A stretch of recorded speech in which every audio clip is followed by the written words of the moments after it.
जय हो। क्या बात है।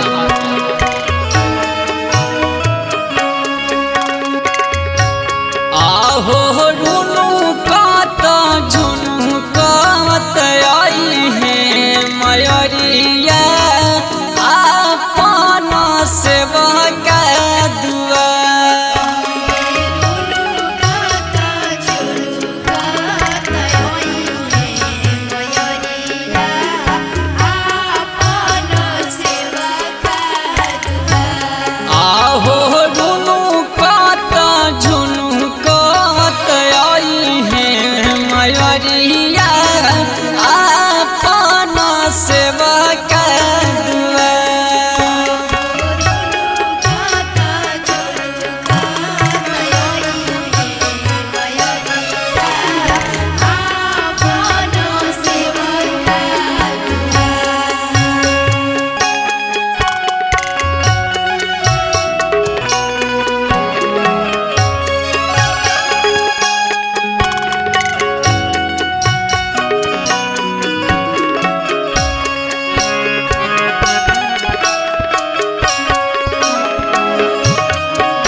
और भक्त कहता माई के बुलावता कि हे माई कौना भाव में कहता।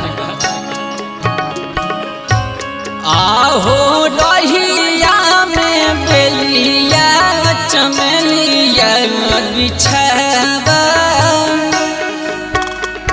गलवा लाया राहुल के है।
जब माई की आगमन होता तो भक्त के मन विभोर हो गई।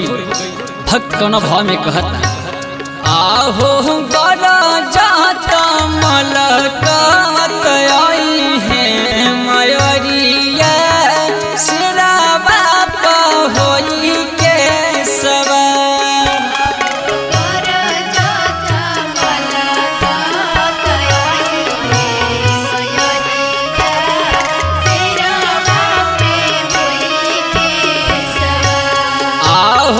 गरा जाता मलकात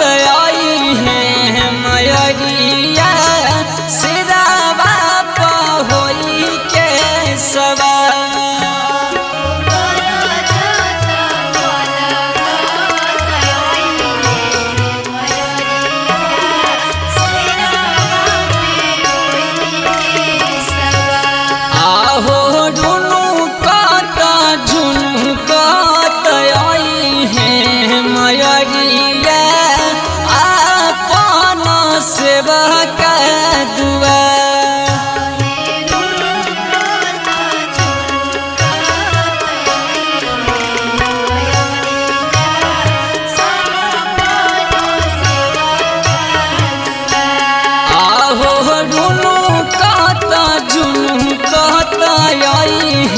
मयरिया आपन सेवा का दुआ